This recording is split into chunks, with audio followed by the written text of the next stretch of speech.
everyone, it's Sharonda from Prayer Wait. Today I'm going to be reviewing Atlanta Season 4, Episode 3, The Old Man in the Tree. Y'all, why was this episode so funny? It was just chaotic from beginning to end. I just didn't understand what was happening. So for the sake of this review, I'm kind of going to go in order and hop around of the events that happened in the episode. So bear with me because I didn't organize my notes in the right way, so I apologize. So just stay with. The episode was chaotic, so I'm going to be chaotic in this review, okay? All right. So we see that Erin and them, they're kind of like walking, going to this billionaire's house. You know, Erin is basically saying like, hey, you need to expand your circle. You need to know people with money. And Erin was telling the truth though, because he was like, you don't need a Shark Tank opportunity to make it big. Like in business, you just need investors. And like, honestly, you know, we see that we're starting to see this now, like even with rappers, even with,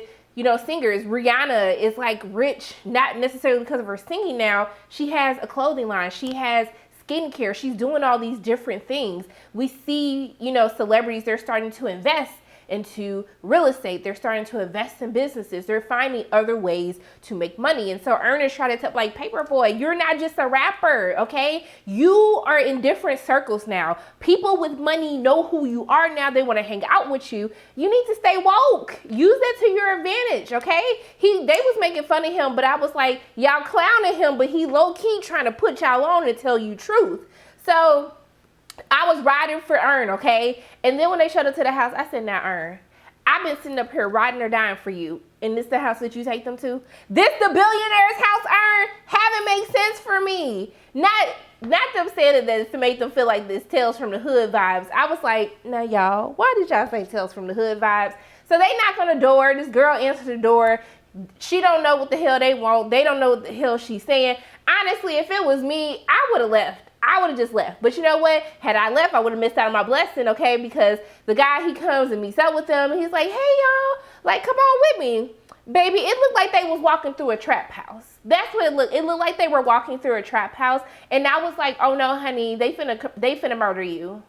They gonna murder you. Especially when he started dialing the keypad. I was like, oh, hell no. What's behind this door? Y'all finna walk into your own prison. Don't do that. But there is like, it's actually like really a billionaire's house behind this trap house. But why, when they were talking about UK rappers, they said 21 Savage? You know, I'm not familiar with these like new rappers. Don't judge me, y'all, okay? I listen to Disney tunes and Broadway. But let me know in the comment section below, why do they consider 21 Savage a UK rapper? So they go into the penthouse. It's like, it's dope. That was dope to use like this trap house. I'm not gonna, let me stop calling it trap house, but it did like trap. They stopped using this raggedy condemned house in order to hide this like billionaire's house. That was actually kind of dope. So they were like so hype over this place called Nandos, which I looked it up. I've never heard of Nandos in my life, but it's an Afro like Portuguese restaurant that has like peri-peri chicken and all these different things. But the fact that the dude said that he built a Nandos in his house so he could have the peri-peri sauce whenever he felt like it. Like, that's what rich people do. That's really what rich people do. Like, sir, what, you did all of this? Like, can you pay my student loans? Can you give me a house? Okay, I'm just saying. But we see that he ends up, Fernando, who is the billionaire who owns the house, he ends up meeting Paperboy. And then Paperboy's like, hey, are you Nando? And he was like, no, like, that's just the chain. But they end up having a conversation. And basically, Fernando was like, hey, man, do you like trees? And I was like, huh? So they go outside to see this damn tree that Nando that he's in love with, okay? Paperboy said, hey, can I smoke? Because I'm outside. He was like, no, not in front of the tree. I said, sir, the tree is going to die over some weed? Like, haven't make sense. Ain't this like one of their cousins? Like, the weed came from a plant, so like, ain't the weed and the tree, aren't they like relatives? Like, at least play cousins, play brothers or sisters? Like, it just didn't make sense to me. But you know, Nando ends up telling him like, hey, we can go upstairs. Do you gamble? He was like, you can smoke up there. And he was like, bet, let's go. But Darius, why did Darius tell him that he was gonna go find a restroom that he probably don't want people using and use it? I said, Darius is just a protected we need to protect Darius at all costs. Because I really love Lakeith, and I love him playing Darius. Honestly, out of everything he's done, like, I just love him the most just being Darius in Atlanta. He's just there on time, y'all. He's just right there on time. Look, y'all don't know how bad I need to just hear Darius shenanigans. But also too, Darius, thank you for letting the people know that black people watch anime, because people be like, they be like, black people watch anime? Yes, we watch anime. Like, duh. So thank you for letting them know. But also too, let's get into Darius' storyline actually, because Darius is minding his own business. You know, he's just perusing, looking for that bathroom that he gonna blow up. He killed me when he just took the food and just threw it in his mouth. I was like, baby, you gotta taste test it. You don't know if this food good. You don't know what's in this food. But he quickly learned not to do that ever again. So Darius is trying to find the gin and get a drink. And then he tells the lady, like, hey, ma'am, excuse me. And she was like, oh, I'm sorry. I'm in a relationship.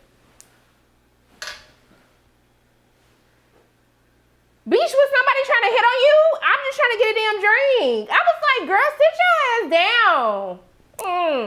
Sitting up here acting like everybody wants you. Don't do that. Don't do that no more. So he was like, no, I'm just trying to get a drink. And she was like, oh my gosh, I can't believe, I'm so sorry. Like, girl, I'm sorry, y'all. But there are people who act like the whole world wants them. And it's like, baby, don't nobody want you. Okay? At all. Just hand me the drink or move out of my way. All right? So we meet a new character, Socks. Socks pop up like, hey man, I caught that whole interaction. Like, that was terrible. And he was like, actually, I mean, no, not really. That really wasn't even the worst of what it could be. And I was like, exactly, like, that's light work right there.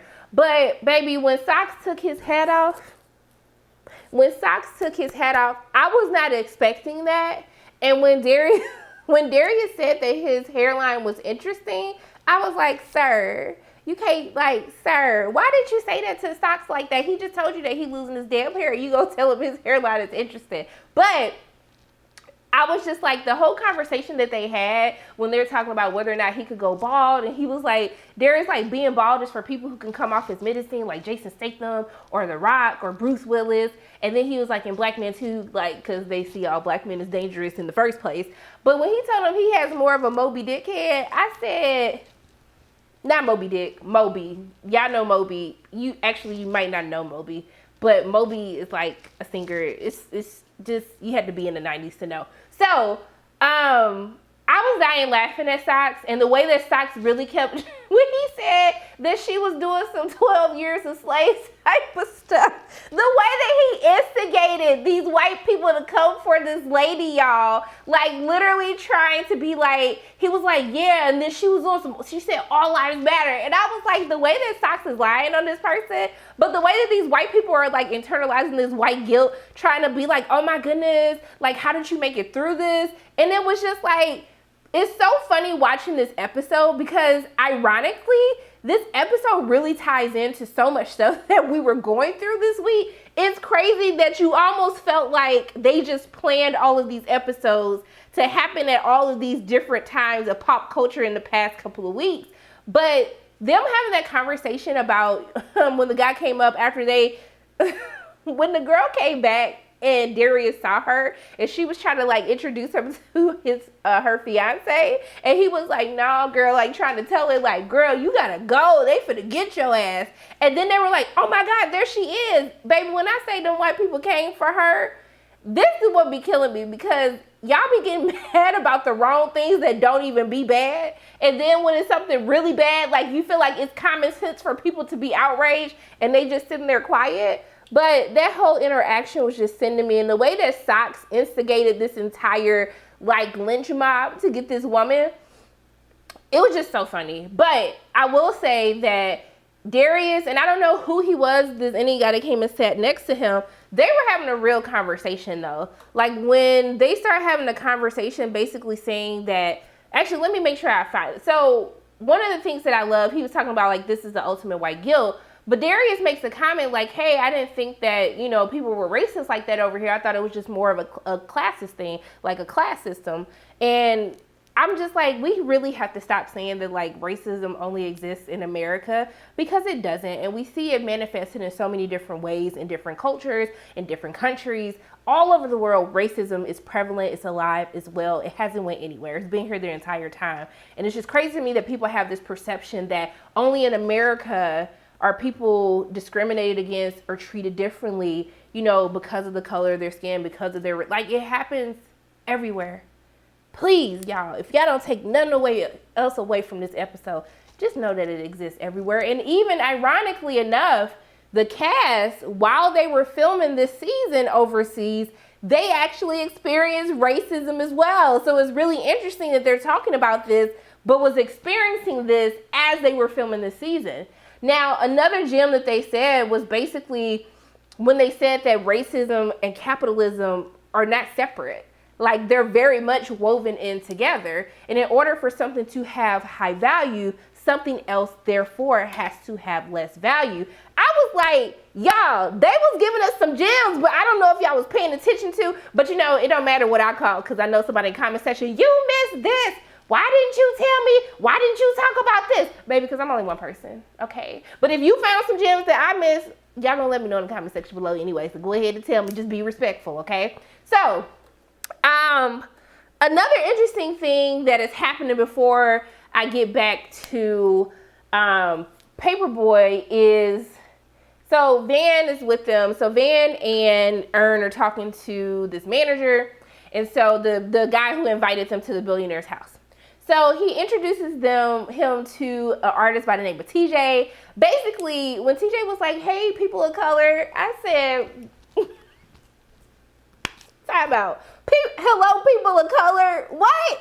So, okay, hear me out on this conspiracy theory. Before I even get into like what the craziness that was happening with TJ, towards the end of the episode, we see that Erin is walking down a hallway. He sees a picture, like an old picture from back in the day. It looked like TJ was the black dude in that picture. And if you remember when Nando Raggedy Behind was sitting up here telling the story about how there was this black man in his house, well, this ashy, wet black man was in the house and was a ghost.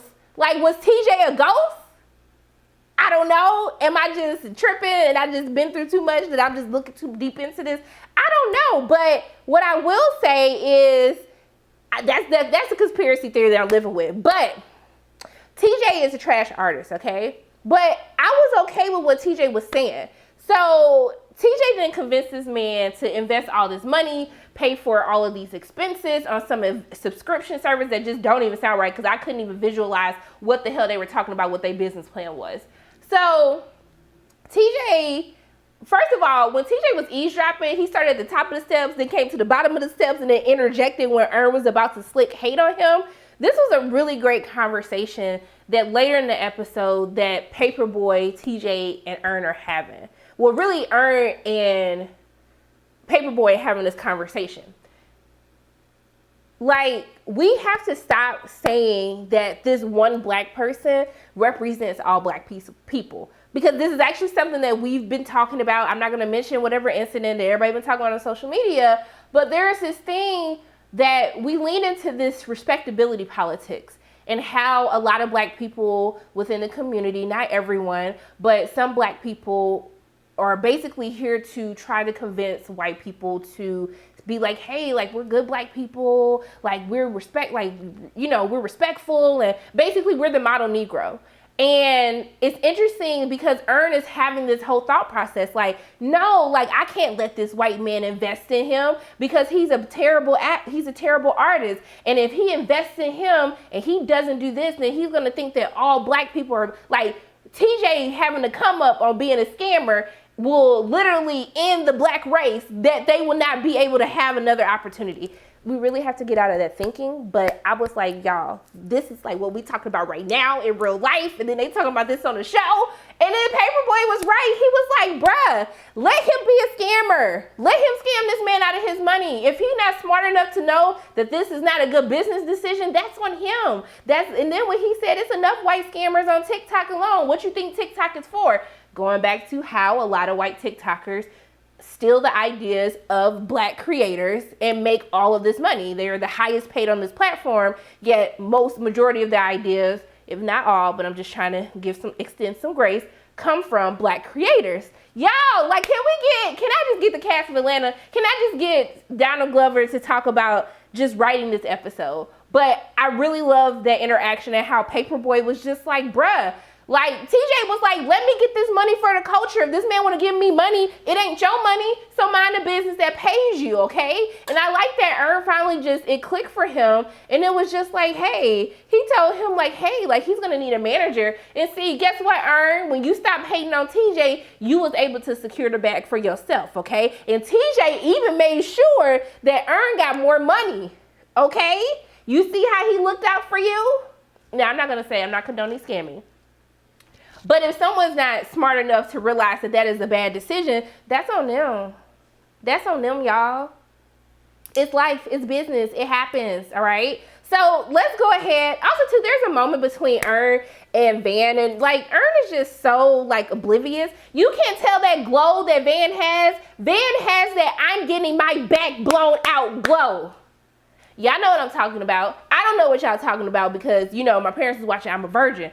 Like, I don't know what that means. But if they ain't watching, y'all know that blow your black out glow, okay? That I'm getting some all the time. All the time. I don't know how much time is elapsed. I'm going to assume it's just a day. But she had that glow like Darius got that good, okay? So I don't know why Erin can't see what's going on. But I like that, you know, they're having this conversation. He's like, I just want to check on you. You know, your mom says she's worried about you. I'm worried about you. And she was like, I'm fine. Like, I'm just taking time for myself. Like, you see how sometimes when you take time for yourself, people think something wrong with you when it's like, no, I'm just making myself a priority before the other people that I put before myself on a day-to-day basis. So I was happy. I was like, yes, do that for yourself. Your mama got your kid. The baby gonna be okay. Just do you, boo. And then she told Erin, like, you need to get out of your head. Like, you be thinking too much, just be in the moment. And that's like, we be in our head so much, and we're thinking about the next thing and that we missing out on great moments that are happening right before us, but our mind won't let us just chill and really take everything in. Now, Van was sending me when she puts the server into the water. I let that slide. But then when she pushed the white lady into it's not funny, y'all, but she pushed the lady into the damn pool, and the girl started drowning. I said, Van, stop doing that. You can't do that to everybody. But, baby, we gotta talk about Paperboy. So they go upstairs, they start gambling. He like, it's a 20K buy-in. I don't know why Paperboy has been like doing all this, like make it rain, blowing all this money. But first of all, when you're in a room like billionaires and stuff, like, I'm not about to be like, oh, look at all my money. No, honey, I'm poor. Give me your money. I'm not gonna spend my money to prove myself to you when you're a billionaire. It just, that don't make no sense. That's just stupid. So he doing all this showboating. They're playing this game. And then this is when he kind of tells him the story about how this black ashy wet ghost broke into the house. And then I was just like, sir, like a black ashy wet ghost was in your house. I'm still tripping off of it. But long story short, Paperboy ends up winning, and Fernando just gets up and leaves. And I said, you not gonna pay? Paperboy looking like where my 40 bands? He not gonna pay? So, baby, he's so mad. First of all, y'all, like, rich people stay rich because they don't be spending their money, okay? They don't be spending their own money. Like, they have other people do stuff for them. So the fact that Paperboy was sitting up here thinking that he was finna get this money back, like, sir, we are not in Atlanta. They don't do stuff the same way, okay? Even when he asked TJ, and TJ's like, bruh, that man is not coming back downstairs. And then he was like, see, man, if I was in Atlanta, it would be on site. And I was like, but you're not in Atlanta, honey. And he's like, I'm finna beat this little British, A. And I was just like, Lord, what is he finna do? This man then walked and found this man's bedroom. Outside his bedroom, like, hey, man, wake up. You ain't sleep. He was like, I got a little box for your behind. Why did this man, first of all, where did Paperboy get a chainsaw? Where did Paperboy get a chainsaw? This man took this damn chainsaw and started basically... tearing down a damn tree. It was just complete chaos. The whole night was chaos. Like, somebody stealing his hat, taking his hat off his head, him trying to get this 40K back. It was just like, and when Erin had the audacity to be like, oh, it's just 40K? Bitch, if it's 40K, then you run me 40K right now. Erin just sitting up here acting like, oh, it's just 40K? Ho, unless you got 40K sitting here, don't say nothing else, okay? So he started cutting his damn tree down. Then he started stealing all the white people's Nandos out their hands. They running outside the house.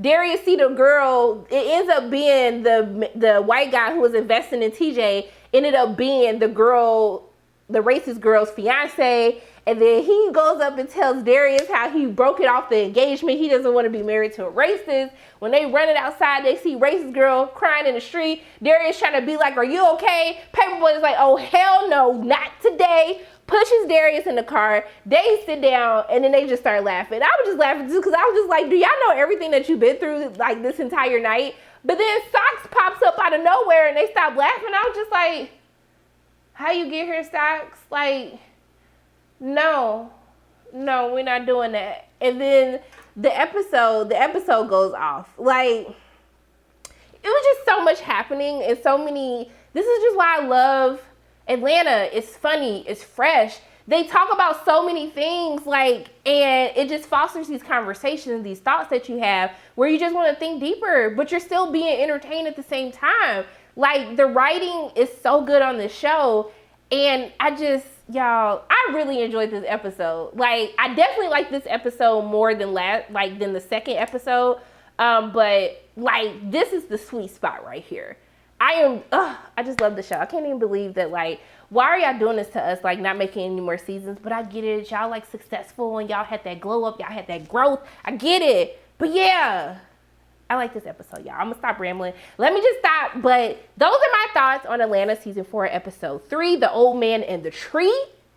Did Paperboy ever get his, but he still didn't get his money. He did all that and still get his damn money. I'm sorry, y'all. It was just a revelation that I had. But as always, my name is Sharana from Parawaits. And if you like what you saw today, make sure you hit the like button, hit subscribe, share this video with your friends, and make sure you hit that notification bell. And I love you guys 3000. And until I see you again, bye.